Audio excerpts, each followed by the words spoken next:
Hey everybody, this is Dilyana Mileva, and I'm excited to bring you Menopause Made Easy, a podcast designed to provide you tips and strategy to navigate the changes in woman's body, mind, and spirit with more grace and ease. I appreciate you tuning in. Remember to like, subscribe, and turn on your notifications so you are updated of each episode release. Alright, let's dive in.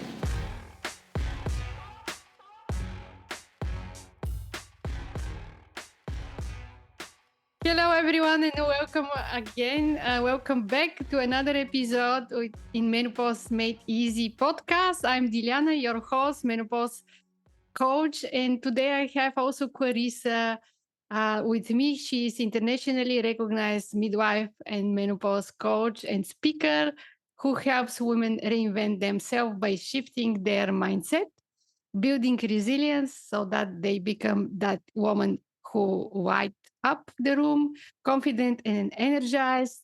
She's the host of Thriving Through Menopause podcast, was rated one of the top 20 midwife women's podcasts to follow in 2020. Welcome, CIarissa, in the show.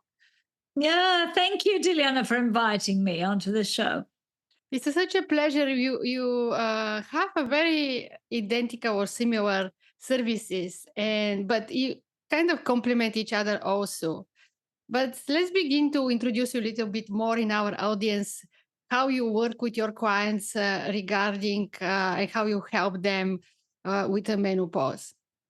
Yeah, so I work with women from a very holistic perspective.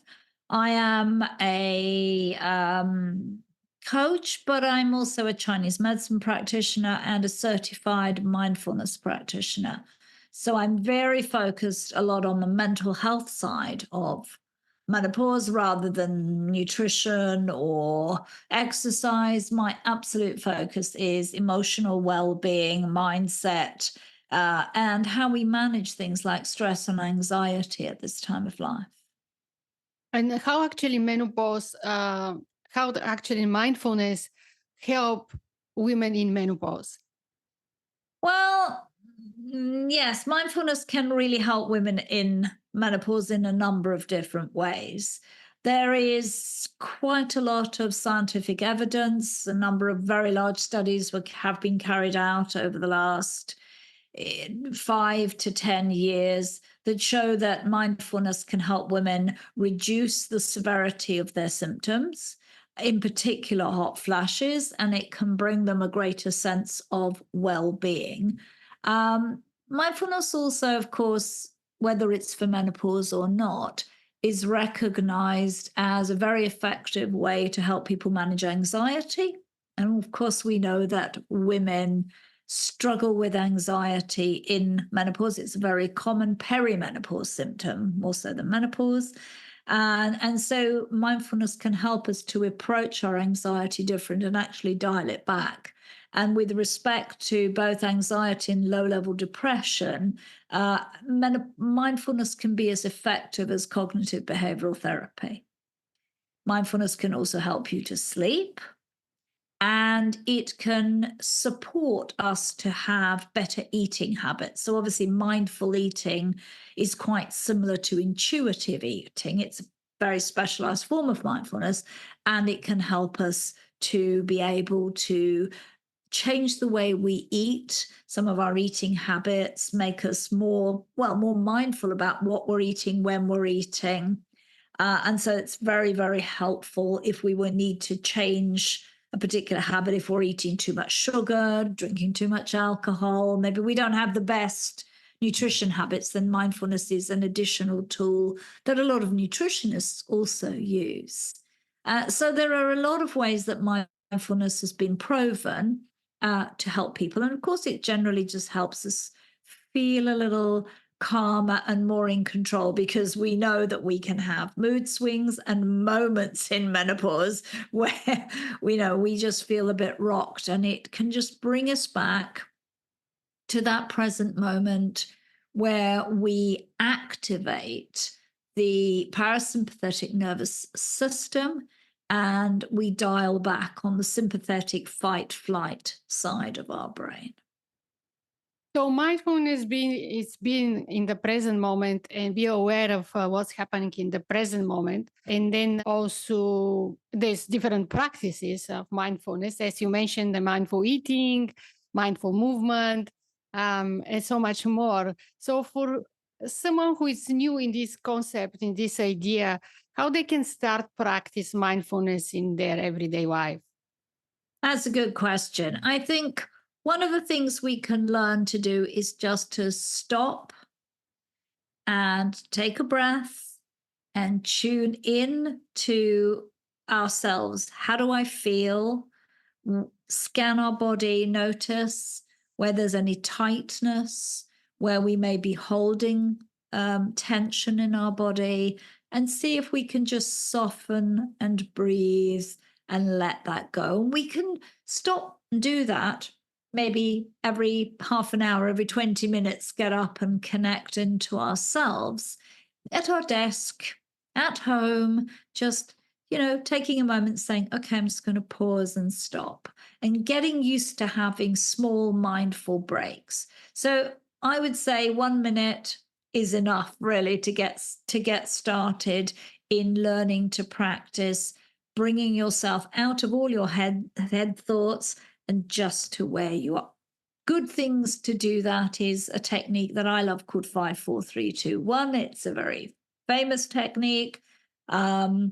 If we think we can just for a moment stop and think 5 things I can see, 4 things I can hear, maybe 3 things I can feel, and that could be your clothes or yourself sitting on the chair, 2 things I can smell, and maybe 1 thing I can taste, even if that's only, the coffee that's still left in your mouth or whatever. But we can scan through like that quite quickly. And suddenly we're here in the present moment because we're focusing on sensory experiences that are in the now. And that is a very preventive, it's very, very good if you feel anxious to do that technique. So you also need some anchor to focus on, and breath can be very easily to use as an anchor to be in the present moment. You can. I would actually, as a mindfulness practitioner, caution about using the breath. The breath can be a good anchor if you're going to meditate, but if you have anxiety and or you feel panicky, I usually don't ask people to do that. I ask them to focus on your feet, which are much more neutral. And when we work from an anxiety and trauma informed perspective, we don't use the breath as the first anchor. We use something either away from the body or anchoring just down to your feet and asking yourself, do I feel okay? If you're not suffering with any of those kinds of things and you just want to feel a bit calmer, then the breath can be a good anchor. But I think it depends on the person and what they're experiencing at the time. It's that better or equal focusing more on physical part of the body or on our feelings? Better to focus on our physical part because that's a real sensory experience. So we move away from being in our heads and our emotions and our thoughts, and we actually focus on something that's very concrete and here and now when we're learning. Because obviously we work through stages where if you want to learn mindfulness with a teacher, we start with things like our body sensations. We start with, if we practice meditations, we start with body scans. So we learn to work through the body, sometimes from the feet up actually to the head or whichever way, it doesn't matter. But we learn to focus into the sensations of the body, to feel the body maybe sitting or lying on the ground, learn to relax individual parts of the body. So we really use our sensory experience because that will help the brain to calm down, and it's very here and now. Yes. What else can help? What can help you focus on the moment? Sometimes, or you can do things that have got nothing to do with things like drawing. for example, you could use, not the body, but you could actually draw, or you could listen to music. I love actually getting people to put some music on, big piece of paper on the floor, give yourself a pen and just draw to the music and just let yourself express. And that's also a lovely way that if you are a little daunted about meditation, I'm not sure that I want to meditate, maybe we've never done it before, or you've tried it and you don't think it works, then do something like mindful drawing. Mindful movement, of course, is very good. Simple movements are very helpful, that are easy for you to do. I mean, I teach Qigong, and Qigong is a very much a mindful movement practice. You're present, you pay attention to your movement and your breath, and you move slowly. You could go walking. You could walk mindfully. So there are many ways that we can practice mindfulness that also can be quite fun. Yes. Yes, something that is resonate most to every individual. Can you share something from your practice with the people practicing mindfulness, or some success or result when they practice this, what they achieve and how they change their health with that? Of course. I mean, I have a lot of clients who do have either anxious or strong emotions, and we can learn to separate from our emotions and be able to see them as not necessarily taking control of our lives. So I have had people who really have quite some difficult aspects of their lives. Maybe they have reached menopause and haven't been able to have, for example, I had a client, she couldn't have any children. It was a very painful experience for her. And she was able to process those emotions by practicing various types of mindfulness practices, compassion-based practices, and to see that she, this wasn't her fault, that she was able to resolve some of her sadness and bring compassion to herself and see that she was okay. And we practice a lot of practices that involve role play and journaling and keeping compassion records, as well as practicing meditations that are compassion based. So my clients have various different types of issues, and the practice is always quite individual for each person.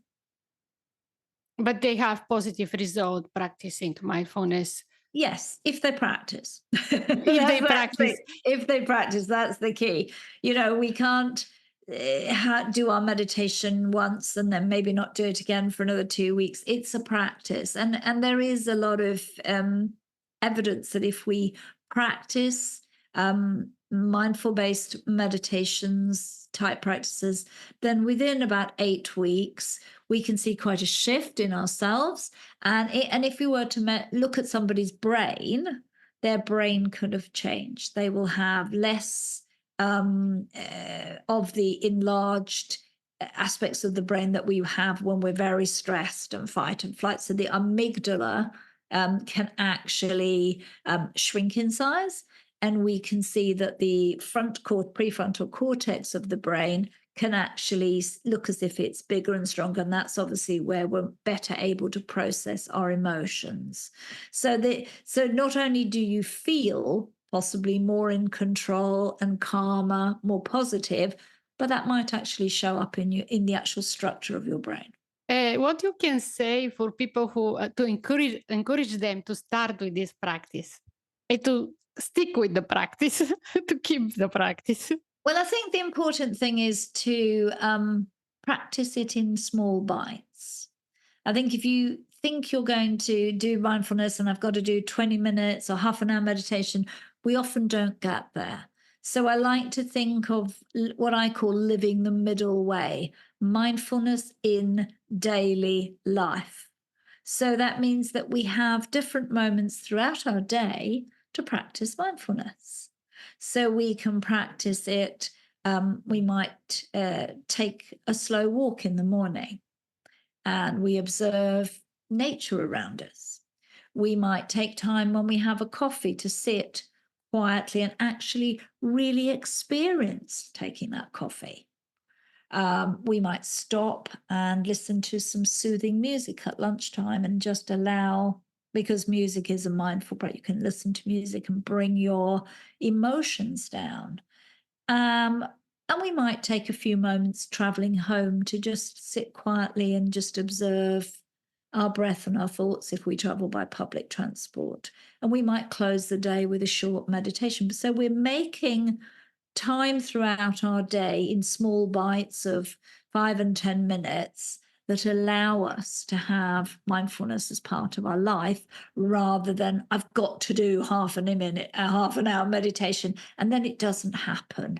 And then you feel bad about it, and then it doesn't happen again. So small and consistent is a good way. And you can always use your phone and you can put a small timer that rings a little bell, and you then just check in with yourself or something like that. And that's a good way to embed it when you're learning to be more mindful.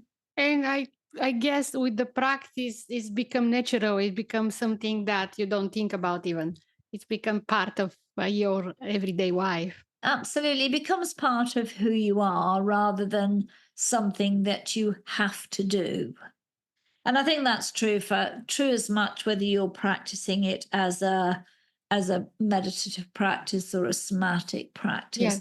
That by doing those things, no different to yoga or Tai Chi or any of these things, you embed it into your life. I know that you work on the book right now, right? Can you share a little bit about your project right now? Well, I launched a new book on the 4th of March called Beyond Hormones, which is 7 holistic ways to thrive through menopause. And it really looks at some key pillars that we can bring into our life beyond medication that can support us. So we do cover mindfulness and mental health as well as mindset. We look also at nutrition, gut health, and weight management. We look at exercise and movement, sleep and rest, and also around things like our relationships, our sexual health and intimacy, and our pelvic floor health as different aspects of being able to care for ourselves, take control ourselves, or with support, so that we can thrive through menopause rather than feeling either really lost. And it tends to, what we're trying to do here is have summarized information that you can use as a basis to then go away, rather than going to Dr. Google and looking everywhere and thinking, where am I supposed to go? And the whole thing is to empower women to be able to be in control of their own journey. It seems very, very interesting book. We're going to provide the link for sure for our audience, but share with us where they can find the book, I guess on Amazon. Yeah, at the moment it's available on Amazon for the first 90 days of release. That's Amazon doing their thing. After that, the book will be available on other digital platforms. And later this year, it will be coming out as an audiobook as well. Wonderful. Where people can find you to work with you and more information about you, of course. Absolutely. Well, you can find out more about me by going to my website, CIarissachristiansen.com, which is just my name, all in one word.com. That's the best place to find me. Yeah, and more easier. They have also information about the book there also? The book is also there, yes. Yes, wonderful, wonderful. So one more thing to wrap up today's conversation, that you can leave our audience to start to implement these mindful practices. What you can say? What I would say is that you bring a lot of self-awareness to those things. Think about what your body needs. Listen to your body, and listen to your own internal conversation. Are you speaking about menopause in a way where you are talking about it in decline? Do you think it's something that's a curse? How do you think about this? What kind of beliefs do you have around menopause? And are some of them limiting, or are they growth-related beliefs? So get close to the way you feel and you think about this time of life. Very, very good. Thank you. Thank you so much for your knowledge and wisdom and to share with us all this information. It was such a pleasure to have this conversation today with you. Thank you, listeners, to listen our episode, and stay tuned for more valuable episodes coming up. You can connect always with me and menopausesupportacademy.com. Thank you. Thank you, CIarissa. Thank you. Thank you for tuning into Menopause Made Easy. You can check out more episodes on Apple, Spotify, iHeartRadio, and your favorite podcast apps. Check out the show notes for any website linked to this episode, including where to connect with me on social media. I appreciate you tuning in. Remember to like, subscribe, and turn on your notifications so you'll be updated of each episode release. And visit me at menopausesupportacademy.com for all podcast updates as well. Appreciate you dropping by.